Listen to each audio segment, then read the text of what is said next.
ल T20 विश्वकपको लागि नेपालको टोली घोषणा भयो र नेपाली क्रिकेटमा त तरङ्ग नै आयो।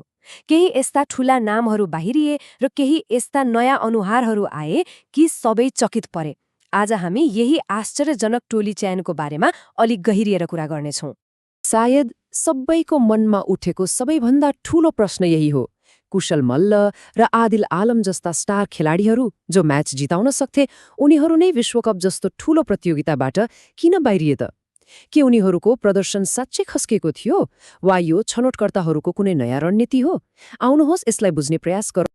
ल सुरु गरौँ त्यही हलचलबाट जसले फ्यानहरूलाई मात्र होइन खेलाडीहरूलाई पनि चकित बनाइदियो। कुन कुन ठूला नाम बाहिरिएर को भित्रिए त्यसको नालीबेली हेरौँ न।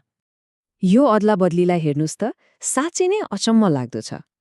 एकातिर कुशल मल्ल बाहिर, अर्कोतिर शेर मल्ल भित्र, अनि आदिल आलमको ठाउँमा बशीर अहमद आएका छन्। अब कुशल र आदिल त आफ्नो पावर हिटिङका लागि चिनिन्छन्, तर सायद उनीहरूको पछिल्लो समयको कमजोर फर्म नै उनीहरूका लागि घातक बन्यो।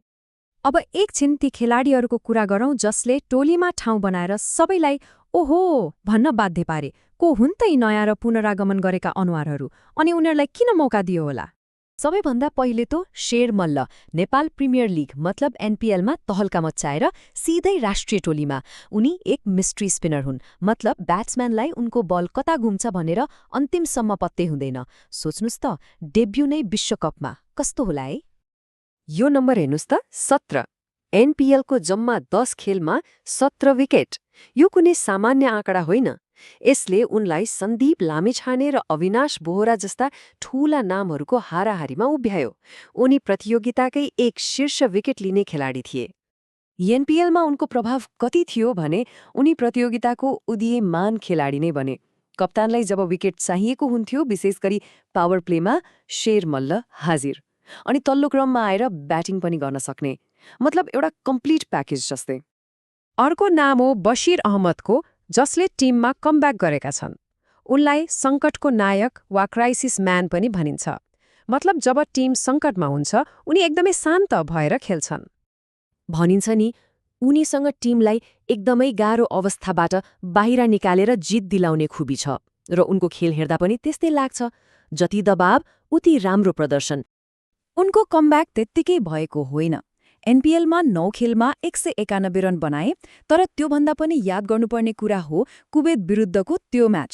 नेपालको हालत खराब थियो, 92 रनमा 8 विकेट गइसकेको थियो, तर त्यस्तो बेलामा पनि उनले इनिङ्स सम्हालेर खेललाई अन्तिम ओभरसम्म लगे।